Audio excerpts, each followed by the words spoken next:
Welcome back, everyone. Tonight, I'm bringing you 3 deeply unsettling stories from islands. Those isolated, cut-off places where help is miles away across open water, where you're truly separated from the safety of the mainland, and where the rules of normal society don't quite apply. These aren't tropical vacation stories or romantic getaway tales. These are real experiences from real people who travel to remote islands seeking peace, adventure, or research opportunities, only to discover that isolation can be both a blessing and a curse. Before we dive in, I want to know, have you ever been to a remote island? That feeling of being completely surrounded by water, knowing you can't just leave whenever you want? There's something both freeing and deeply unsettling about that kind of isolation. Drop a comment and share your experiences, because what you're about to hear will make you think twice before booking that secluded island getaway or exploring abandoned places accessible only by boat. Alright, let's begin. And remember, every word of these stories is true. Story 1. The cottage on the Maine island. This happened last year. I was 22 at the time, completely burned out from work, and going through one of those stretches where everything in life felt like it was happening to someone else. I won't get into specifics about my past, but let's just say I had what you might call a colorful history. By that point in my life, I was actively trying to put some distance between myself and certain chapters one wasn't proud of. What I needed more than anything was to disappear for a few days, to go somewhere no one could find me and just breathe. I must have been venting out loud at work one day because I found myself having a conversation with a coworker about this tiny island off the coast of Maine. The way he described it, the place sounded almost aggressively boring. No nightlife, barely any tourists after dark, and most people just took the ferry out for the day and left before sunset. He said if you stayed overnight, it was like having the whole island to yourself. Which was exactly what I was looking for. I found a vacation rental listing for a standalone cottage right on the shoreline. The price was suspiciously cheap, and it was available on short notice, which probably should have raised some red flags. But I wasn't exactly in a cautious headspace. I booked it without thinking twice. The cottage itself was small, just a single room with a bed, an unused kitchenette barely big enough to turn around in, and a bathroom the size of a closet. It was set back maybe 30 yards from the water, surrounded on 3 sides by thick brush that pressed right up against the walls. The front faced the ocean, with a single window covered by this thin, semi-translucent curtain that didn't do much to block the view in either direction. If someone was standing outside looking in, they'd be able to see pretty much everything inside the cottage. The walls were paper thin. I could hear the wind moving through the brush like it was right next to my ear. Every creak and groan of the old structure was amplified in that tiny space. The door had a deadbolt and a chain lock that both looked like they'd been installed recently, shiny new hardware on an otherwise weathered door frame. That struck me as a little odd for such an isolated spot, but I didn't dwell on it at the time. I took the late afternoon ferry over and spent the early evening just walking around the island. It was kind of surreal watching the place empty out as the day visitors filtered back to the mainland. By the time the sun went down, there was almost no one left on the island. No street lights, no ambient noise, nothing. Just me and the sound of waves hitting the rocky shoreline. It was beautiful, exactly the kind of isolation I'd been craving. I grabbed dinner at this little pub near the ferry landing. The bartender was friendly enough, made small talk, asked if I was visiting for the weekend. But I noticed she gave me a weird look when I told her where I was staying. Her smile faltered for just a second and she asked, "The cottage on the south shore?" I confirmed and she just nodded slowly before changing the subject. At the time, I figured maybe the place just had a reputation for being run down or something. On the walk back to the cottage, I passed a small dock tucked into a cove maybe 100 yards from where I was staying. There was a single blue motorboat moored there, one of those small fishing boats with an outboard motor. It stood out because all the other boats I'd seen on the island were larger lobster vessels or tourist boats. This was clearly someone's personal boat, and it looked relatively new and well-maintained. I made a mental note of it but didn't think too much beyond that. The island was small, but there were still a few dozen people who lived there year-round. The boat probably belonged to one of them. I got back to the cottage around 10:30 p.m. I locked the deadbolt and the chain, changed into comfortable clothes and settled in for the night. Up until that point, I was really enjoying the time away from everything. The stress from work felt like it was finally lifting. For the first time in weeks, I could actually breathe. But of course, that peace didn't last. I realized my phone charger wasn't working, or maybe it was the outlet. I tried every outlet in the cottage, but my phone wouldn't charge no matter what I did. My battery was hovering around 15%, and I knew it would be dead within an hour or two. Normally that would have made me anxious, but I figured I didn't really need it. I had a physical ferry ticket for the return trip, and the ferry landing was easy enough to find. No one likes having a dead phone, but it wasn't the end of the world. I decided to just call it a night and go to sleep early. I was exhausted anyway. The past few weeks had been brutal, and the stress had been keeping me up most nights. I fell asleep pretty quickly actually. Within minutes of my head hitting the pillow, I was out. I woke up randomly in the middle of the night. I don't know what pulled me out of sleep exactly, but once I was awake, I heard it immediately. Footsteps on the gravel outside the cottage. They were close, right outside the front of the building, and whoever was out there was taking their time.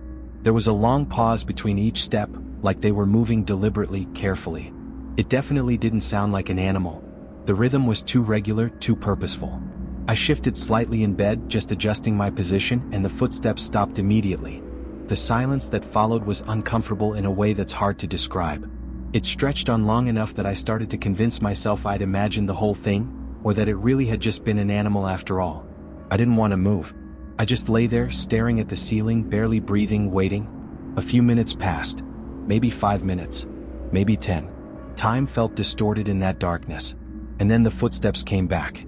This time there was no mistaking the direction. They weren't passing by. They were approaching the cottage directly. I heard them come right up to the front and stop directly outside the door. My heart was pounding so hard I thought whoever was out there could probably hear it. But there was nothing I could do except try to stay as silent and still as possible. Then, and this made everything exponentially worse, whoever was out there turned on a flashlight. I saw the beam sweep across the front window, probing, searching. They were shining it through the thin curtain, trying to see inside. I couldn't move. I was absolutely frozen with fear, lying in bed maybe 15 feet from that window, praying they couldn't make out my shape in the darkness. The light clicked off. Then I heard the doorknob turn, slowly testing whether it was locked. I shut my eyes instinctively like a child trying to hide from monsters. The deadbolt held. The door didn't open. I thought, hoped, that would be enough of a deterrent. That whoever was out there would realize someone was inside, the door was locked, and they'd move on. I was wrong. A few seconds passed and then they tried again, this time putting real weight into it, rattling the door in its frame. Then came several hard bangs, bang bang bang bang, one after another in rapid succession. The sound was so loud in that tiny cottage that I actually flinched with each impact. It felt like the door might splinter apart at any moment. But the bangs also activated something in my brain. The threat became real, immediate. Even though I was still terrified, I knew I had to do something. I couldn't just lie there waiting to be a victim. So without thinking it through, I jumped out of bed while the person was still banging on the door and crouched down behind it, pressing my back against the wall. I was fully prepared for the door to burst open, ready to fight, to run, to do whatever I had to do. But instead, everything went quiet. The banging stopped. The footsteps stopped. Complete silence. I stayed crouched there for several seconds, trying not to breathe too loudly, my heart hammering in my chest. And then, and I still remember this so vividly it gives me chills, whoever was on the other side of the door spoke. "I know you're in there, Leo." I almost screamed. I had to physically clamp my hand over my mouth to stop myself. It was a man's voice. Deep, calm, matter-of-fact. I didn't recognize it. I'd never heard that voice before in my life. But he knew my name. He knew I was in there. The footsteps moved away from the door and along the side of the cottage. I tracked the sound as it passed the bathroom wall and continued around toward the back. He was circling the cottage. Slowly. Methodically. And he was doing it on purpose. Letting me hear him, letting me know he was out there, that he knew exactly where I was. My confidence evaporated. Hearing my own name spoken by a stranger in the middle of the night, on an isolated island, miles from help, it was the single most terrifying moment of my entire life. Over the next stretch of time, I have no idea how long, maybe 20 minutes, maybe an hour, whoever was outside circled the cottage multiple times. I could hear him moving through the brush, his footsteps crunching on the gravel, occasionally stopping at a window or corner as if examining the structure, looking for weaknesses. A part of me was screaming internally for him to just break down the door and get it over with. The suspense, the waiting, the not knowing what he was doing out there, it was almost worse than a direct confrontation would have been. Eventually, the footsteps receded from the cottage. I heard them moving away back in the direction of the water. Then, from the direction of that dock I'd passed earlier, I heard an engine start. The unmistakable sound of a small outboard motor, probably that blue boat I'd seen. I listened as it pulled away from shore. The sound grew fainter and fainter as it moved across open water, heading back toward the mainland. I didn't sleep after that. That's not an exaggeration or dramatic effect. I literally did not sleep for the rest of the night. I stayed pressed against that wall, holding my breath at every sound, jumping at every creak of the old cottage settling, convinced he was going to come back. The second it was bright enough to see, the absolute earliest hint of dawn, I was out the door. The gravel around the cottage told the whole story I'd been too afraid to see in the darkness. There were heavy boot prints everywhere. They circled the cottage multiple times, at least 4 or 5 complete circuits that I could count. The prints were deep, made by someone heavy wearing what looked like work boots or hiking boots. The prints led in a straight line from the cottage down to the dock, ending right at the water line where the boat had been. I didn't stick around to examine them more closely. I grabbed my stuff, threw it in my bag without bothering to organize anything, and practically ran to the ferry landing. The next ferry wasn't for another 3 hours. I sat at the terminal, doors locked if I was in my car, unable to stop shaking, checking over my shoulder constantly, waiting for that boat to arrive. The ride back to the mainland was a blur. I returned the key to the property owner, just left it in the drop box without explanation. I didn't want to talk to anyone. I just wanted to get home. But even once I was home, back in my apartment with the doors locked and daylight streaming through the windows, I couldn't shake the feeling of being watched. Here's the thing that still gets me, that I think about every single day: whoever was outside that cottage didn't come from the island. They came specifically by boat to that specific cottage on that specific night. And they knew my name. They knew exactly where I'd be. I confronted my coworker about it a few days later, the one who'd told me about the island in the first place. I asked him point blank if he'd told anyone about my trip. He swore up and down he hadn't. And honestly, I believed him. He looked genuinely freaked out when I told him what had happened. His face went pale and he kept apologizing, saying he'd never have recommended the place if he'd known something like that could happen. I mentioned earlier that I have a colorful past. I'm not going to get into the details here. There are things I'm not proud of, decisions I made when I was younger that I've spent years trying to distance myself from. Let's just say I'm not shocked that someone out there might want to find me, might have a reason to track me down. What I still can't wrap my head around is, how? How did someone track me to some random island off the coast of Maine? How did they know which rental I'd booked and on which specific night I'd be there? How long had they been watching me before any of this happened? I don't have answers to any of those questions. And the worst part, the thing that keeps me up at night even now, is that I still work the same job, still live in the same apartment, still go to the same places. Nothing has changed since that night. I'm still exactly where I was. Which means whoever found me once could find me again. Anytime they want. And there's nothing I can do to stop them. Story 2. The researchers on Hashima Island. This happened many, many years ago. Back when I was finishing up my graduate thesis. I'm a structural engineer, and at the time, my research focused on concrete degradation in marine environments. I know that sounds incredibly boring to most people, but it's what got me invited to Japan. And more importantly, it's what got me access to one of the most fascinating and disturbing places I've ever been. I was in Nagasaki for an academic conference. There was this professor I'd been corresponding with, Dr. Yamamoto, who had done extensive research on post-industrial decay and abandoned structures in harsh coastal environments.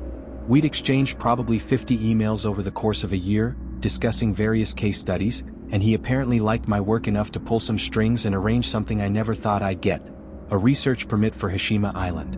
If you don't know Hashima, you've probably seen pictures of it without realizing what you were looking at. It's this tiny island off the coast of Nagasaki that looks like a battleship from a distance, completely covered in crumbling concrete apartment blocks that rise up from the water like some kind of dystopian fortress. It used to be a coal mining operation, an undersea mine that operated from the late 1800s until the 1970s. At its peak, Hashima was one of the most densely populated places on Earth. They crammed over 5,000 people onto an island that's barely larger than a city block, building these massive concrete residential towers to house the miners and their families. When the coal ran out in 1974, they abandoned the entire island virtually overnight. Everyone left. The buildings were left to rot. And it's been decaying ever since, 4 decades of salt air, typhoons, and neglect slowly tearing the structures apart. It's a UNESCO World Heritage Site now. Tourists can technically visit, but only on highly controlled guided tours that stick to a narrow concrete path along the seawall. Civilians are expressly forbidden from entering the actual buildings due to structural integrity concerns. The risk of collapse is just too high. But I wasn't subject to the same restrictions. I had a research permit, which meant I could go places the tourists couldn't, which was both thrilling and genuinely scary. I had to sign an exhaustive stack of liability waivers, basically surrendering my right to sue if I got injured or killed. The paperwork took almost an hour to complete, and I had to initial probably 50 different sections acknowledging various risks. The morning of the visit, I took an early ferry from Nagasaki. It wasn't one of the tourist boats, those don't run that early anyway. This was a smaller research vessel arranged through Dr. Yamamoto's office. It was just me and my escort, a man named Takashi who worked for the Preservation Society that oversees access to the island. He was probably in his late 40s, quiet, serious. He barely said 2 words during the entire ferry ride. I didn't mind. I was too excited to make small talk anyway. This was a once-in-a-lifetime opportunity. The approach to Hashima is genuinely surreal. When it first appears on the horizon, it looks deceptively small, just a dark smudge against the water. But as you get closer, the scale of it reveals itself. The seawall wrapping around the entire perimeter, the apartment blocks stacked impossibly high, the sheer density of concrete and steel rising straight out of the ocean. It really is something else. I'd seen hundreds of photographs, read dozens of academic papers, watched every documentary I could find. But none of it prepared me for actually seeing it in person, for understanding the physical reality of what I was looking at. Takashi gave me the briefing on the dock as we disembarked. I had access to several buildings beyond the normal tour route. He had a specific list, but there were strict rules. Stay on designated paths. Don't enter anything marked with red tape. Don't remove anything from the island. Don't touch anything you don't absolutely need to touch. And most importantly, stay within visual range of him at all times. He said that last part twice, making deliberate eye contact to ensure I understood. I also had to wear safety gear, a hard hat, steel-toed boots, and these bulky reinforced work pants that made it slightly difficult to walk but would supposedly protect me if I fell through a compromised floor. Despite all the cumbersome equipment, the first couple of hours were absolutely amazing. I was in heaven, taking photos, taking measurements, scribbling notes, examining concrete spalling and rebar corrosion patterns, completely in my element. Takashi followed at a distance, occasionally glancing at his watch. He clearly wanted this over with, probably had dealt with dozens of researchers like me and found the whole thing tedious. We entered one of the larger residential blocks around midday. The stairs were intact but barely, you could see daylight through gaps in the landings where the concrete had crumbled away. Takashi waited on the ground floor while I went up, which struck me as odd given his earlier insistence that I stay within visual range. But I wasn't about to argue. It was actually kind of annoying having him hovering over me constantly. I was on the 4th floor examining a section of wall where the concrete had completely separated from the rebar underneath, textbook example of advanced chloride-induced corrosion, when I noticed something that stopped me cold. The dust patterns were wrong. There was dust everywhere, obviously. Decades of accumulated sediment coating every surface. But there was this path through it, a cleared trail like someone had been walking this route regularly. Not recently, maybe. The dust had partially resettled, but often enough that the pattern was unmistakable once you knew what to look for. I followed it with my eyes and realized it led to a room at the end of the corridor. I should have gone back downstairs and told Takashi. That would have been the smart, professional thing to do. But I was curious, and I figured he'd probably just tell me it was off limits and usher me back downstairs, depriving me of ever getting an answer to what had created that path. So I walked over to the room and pushed the door open. 2 things immediately struck me, both of which were deeply unsettling. First, there was a smell. Not the normal musty, mildew smell you'd expect from an abandoned building. This was different, organic, but wrong somehow. I can't explain it better than that. It didn't smell like rot or decay exactly. It smelled like presence, like something living. Second, the wall I was standing near was warm. Not just room temperature, noticeably, tangibly warm. Warmer than any other surface I'd touched on the island. I stood there for maybe 30 seconds trying to process what I was experiencing. My rational brain was trying to explain it away. The warmth was probably just sun exposure through some gap in the ceiling I hadn't noticed. The smell was probably animals, birds maybe, or rats. But neither explanation felt right. I went back downstairs and mentioned it to Takashi. His reaction was immediate and strange. He didn't ask me any clarifying questions. Didn't seem concerned or curious. He just told me flatly that what I'd experienced was impossible, that no humans or animals lived on Hashima. When I insisted he come with me so I could show him the room, he refused. Just a flat, emotionless no. His reaction was more disturbing than what I'd found in the room. We continued the tour, but I started paying much closer attention every time he allowed me to enter a building. And I kept noticing things. Nothing obvious like personal belongings or clear signs of habitation, but weird little details that suggested someone, or something, had been there. Markings on walls that looked deliberate. Patterns in the dust. Small objects moved or arranged in ways that seemed intentional. The most confusing part was that I couldn't tell if I was seeing signs of human activity or animal activity. The evidence was just ambiguous enough to be deeply unsettling without providing any clear answers. At one point, I mentioned more of these observations to Takashi. This time, he didn't even respond verbally. He just pulled out his radio and spoke rapid Japanese into it, too fast for me to understand even the few phrases I knew.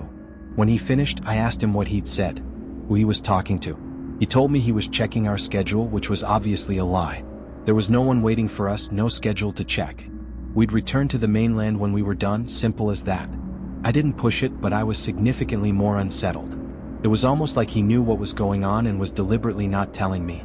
We reached a taller residential block near the center of the island. Takashi hesitated at the entrance, actually stopped walking and stood there for several seconds before following me in. I remember thinking that was bizarre. He'd been bored and impatient all morning, barely paying attention.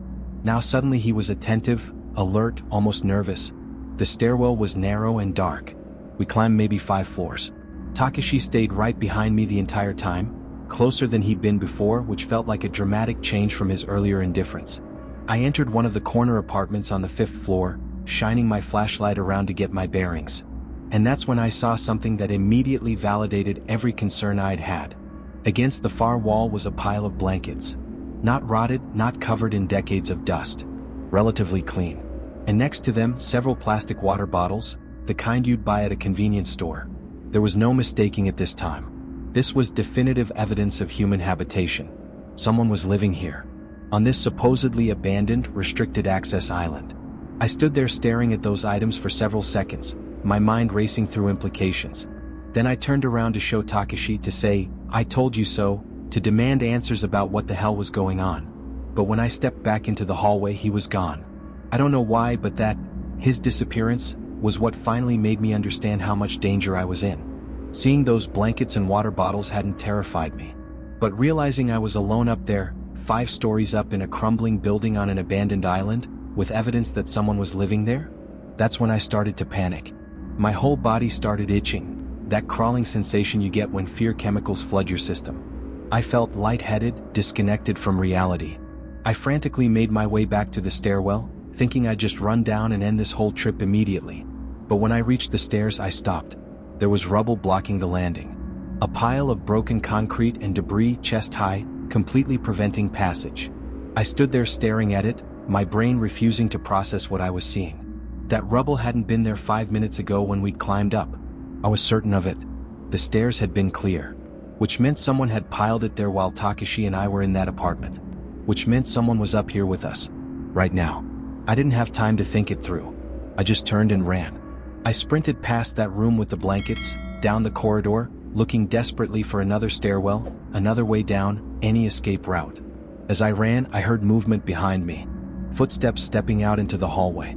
I didn't look back. Not even for a second. I just kept running. But the building was like a maze. I was too panicked to navigate properly, and I felt like I was running in circles, getting more lost with every turn. And the whole time I could hear footsteps behind me. Not running, walking. Keeping pace. Hurting me somewhere. And there wasn't just one set of footsteps. There were multiple. At least 2, maybe 3. Multiple people were following me through this building. I finally found another stairwell, narrower than the first, in worse condition, but I didn't care. I practically threw myself down it, taking stairs 3 at a time, one hand on the wall to keep from falling. I don't remember much about getting out of the building. Just fragments, daylight, open air, running across cleared ground, the dock in the distance. Takashi was standing by the boat. Just standing there casually, like nothing had happened. Seeing him looking so calm, so unbothered, flipped me from terrified to absolutely furious. I started screaming at him. About what I'd seen in that building. About the people following me. About him abandoning me up there. About the rubble that had mysteriously appeared to block my escape. I think I even accused him of piling that rubble himself, of deliberately trapping me up there. He barely reacted. Didn't blink, didn't flinch, didn't interrupt. Just stood there with this blank expression, waiting for me to finish. His complete lack of response only made me angrier. I wanted to grab him, to shake him, to force him to acknowledge what had happened. But he controlled the boat. He was my only way off the island. I had absolutely no power in this situation. When I finally ran out of steam and stopped yelling, he said simply, "We're leaving now." That was it. No explanation, no acknowledgement of anything I'd said. The ferry ride back to the mainland was one of the most uncomfortable hours of my life. I sat as far away from him as possible, watching him constantly, convinced he knew something or had been complicit in what had happened. As soon as we reached Nagasaki, I went straight to my hotel and tried to contact Dr. Yamamoto. He didn't answer his phone. I sent multiple emails, urgent ones, explaining what had happened, asking for clarification about the island, about Takashi, about everything. No response. I tried again the next day, and the day after that. Nothing. 2 weeks later, I was back in the United States. I was still trying to reach Dr. Yamamoto, but it was like he'd disappeared off the face of the earth. The email address that had been active for over a year, that we'd used to exchange dozens of messages, suddenly bounced back as undeliverable. The phone number at his university office? Disconnected. I tried contacting other people at his department, but no one would talk to me about him. I'd get vague responses about him no longer being with the university, or being on extended leave. I tried reporting what I'd seen to relevant authorities, both Japanese authorities and international preservation organizations. But nothing came of it. No one believed me.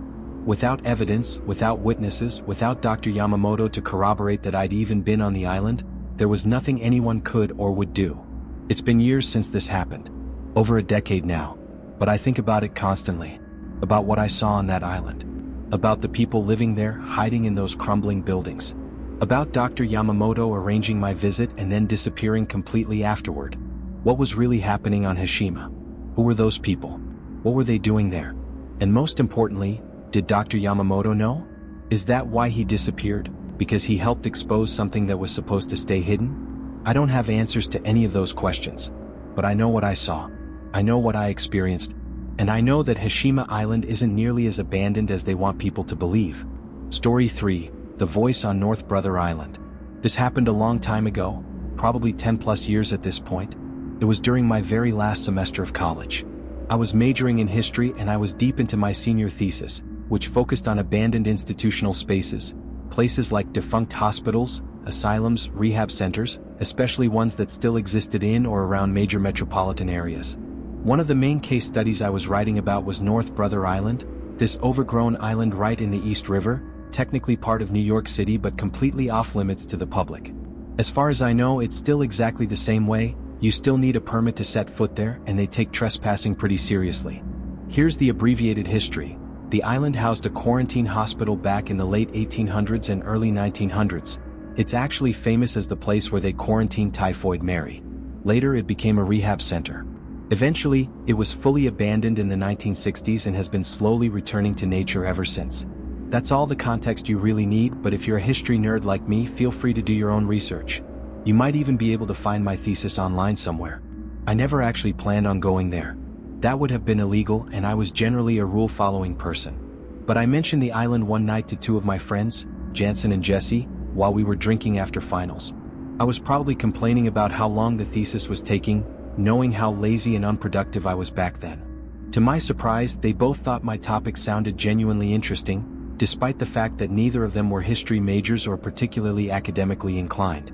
I told them some of the more interesting details about the various places I was researching. The controversies, the ghost stories, the weird architectural features.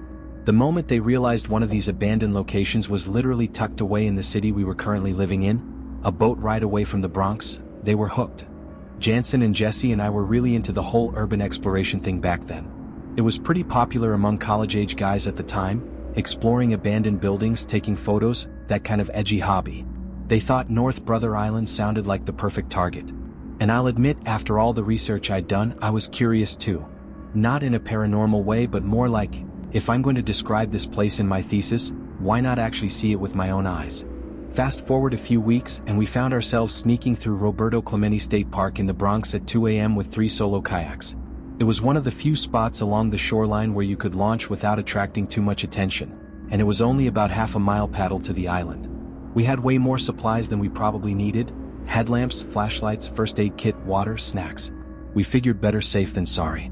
The plan was to leave around 2:30 a.m., explore the island for a few hours while it was still dark, and be back before sunrise around 6 a.m. In and out before anyone noticed. It felt stupid and thrilling at the same time. The best kind of adventure. Getting our kayaks into the water was surprisingly easy. The park was completely deserted. No security, no other people, nothing. But as soon as we started paddling toward the island, the reality of what we were doing started setting in. There was no turning back now. This was actually happening. We made it to the island in maybe 20 minutes. Pulling the kayaks onto shore was a bit of a struggle. All the shoreline was choked with tall reeds and dense vegetation. We had to push through just to find a somewhat stable spot to leave them. Once we were on solid ground, the three of us just stood there for a second, taking it all in. It was dark, obviously, but we had flashlights and the moon was bright enough that we could make out general shapes and structures. The first thing I noticed was how quiet it was. And I know that sounds cliché, but you have to understand, we were technically still in New York City. The Bronx was right there, less than a mile away. You could see the lights of buildings on the mainland. But on the island, it felt like we were hundreds of miles from civilization. We started walking inland, picking our way carefully through overgrown paths. It didn't take long for Jansen and Jesse to realize just how big the island actually was. I told them beforehand that it wasn't some tiny rock. I'd even shown them a map. But they clearly hadn't internalized the scale of it. As we made our way deeper, we started passing building after building. Most of them were partially collapsed or so overgrown that you could barely tell they were buildings at all. At one point, Jesse stopped and just stared at this one structure that had a massive tree literally splitting it in half, growing up through the middle, its roots tearing apart the foundation, branches bursting through the roof. "This looks like something out of The Last of Us," he said, referring to that post-apocalyptic video game. He wasn't wrong. That's exactly what it felt like we'd stepped into the ruins of a fallen civilization. There was something almost alien about the way nature had reclaimed everything. Like the island was actively trying to erase any evidence that humans had ever been there.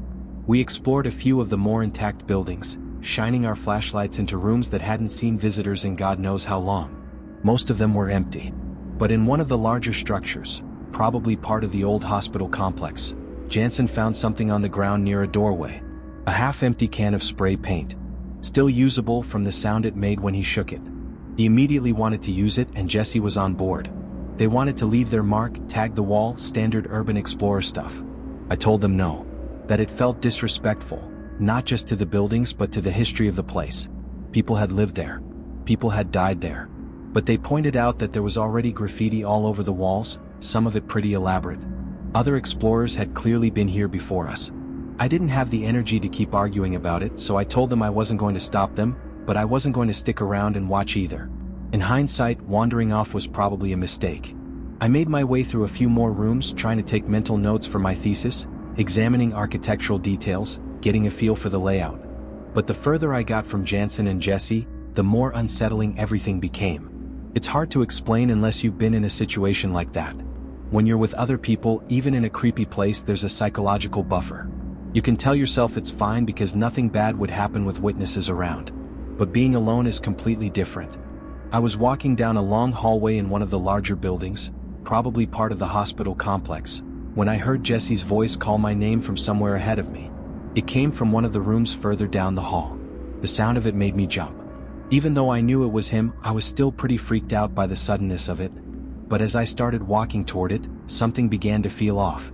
For Jesse to be ahead of me in this building, he would have had to leave Jansen almost immediately after I did, then somehow loop around through a completely different route just to end up in front of me. That didn't make sense. Why would he do that? I called out to him asking where he was. I got a response almost immediately from a room just a few doors down on my left. "In here." It was definitely Jesse's voice. I'd know it anywhere. We'd been friends for 3 years at that point. I walked toward the doorway. It was dark, darker than the hallway, which was already pretty dark. My flashlight beam couldn't penetrate very far inside. I figured Jesse and Jansen were probably just messing with me, trying to scare me for wandering off alone. That was exactly the kind of thing they'd think was hilarious. I stepped into the room and swept my flashlight around. It landed on a figure standing in the far corner, facing the wall. For a split second, maybe half a second, my brain tried to convince me it was one of my friends. But it wasn't. It couldn't be. Whoever this was, they were tall. Easily 6.5 feet, maybe more. Neither Jansen nor Jesse was anywhere close to that height. They were both average-sized guys, maybe 5'9" or 5'10". And this person was standing perfectly still, facing the corner, not moving at all despite the fact that I just walked into the room and was shining a light directly at them. I screamed. I couldn't help myself. Then I ran. I didn't look back, didn't try to see if they were following. I just ran as fast as I could, yelling for Jansen and Jesse to get out, to run, that something was wrong. I've never been more scared in my life. I felt like whoever, or whatever, had been in that room was right behind me about to grab me. Or that something else would jump out from one of the dozens of dark rooms I was sprinting past. I found my friends near where we'd originally split up. When they saw me running toward them in a full panic, they immediately started running too without even asking questions. We didn't stop until we reached the kayaks. Once we were there, gasping for breath, hands on our knees, I told them everything. They didn't believe me at first. Jansen actually thought I was messing with them, trying to get revenge for them wanting to spray paint the walls. But I was shaking. Genuinely shaking. And after looking at me for a minute, seeing how scared I actually was, their expressions changed. They started to look scared too. We decided to leave immediately. Whatever we'd come to see, it wasn't worth sticking around after that. But right as we started dragging the kayaks back toward the water, all three of us heard it at the same time. A sound coming from the darkness behind us. Faint but distinct. It was a moaning sound. Like someone crying or in pain. It sounded like a woman, an older woman, either sobbing or groaning. It wasn't loud, but it was loud enough that we could hear it clearly if we stopped and listened. None of us said anything. We just froze, staring back toward the dark interior of the island. Then we grabbed those kayaks and got them into the water as fast as humanly possible. The paddle back to the mainland felt like it took forever.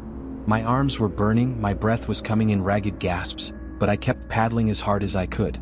The whole drive home, none of us could stop talking about what had happened. We went over every detail, trying to make sense of it, trying to come up with rational explanations. But the thing I kept coming back to, the thing that freaked me out the most, was the voice. Because that was definitely Jesse's voice I'd heard calling my name in that hallway. I know Jesse's voice as well as I know my own. We'd been friends for years, and whatever had called out to me sounded exactly like him. The tone, the inflection, everything. Except Jesse was nowhere near that part of the building when it happened. He was with Jansen the whole time. Which means something on that island could mimic human voices. Perfectly. I've thought about going back over the years. Part of me wants answers. Wants to know what I really saw, what made those sounds. But I never have. For one thing, it's basically impossible now.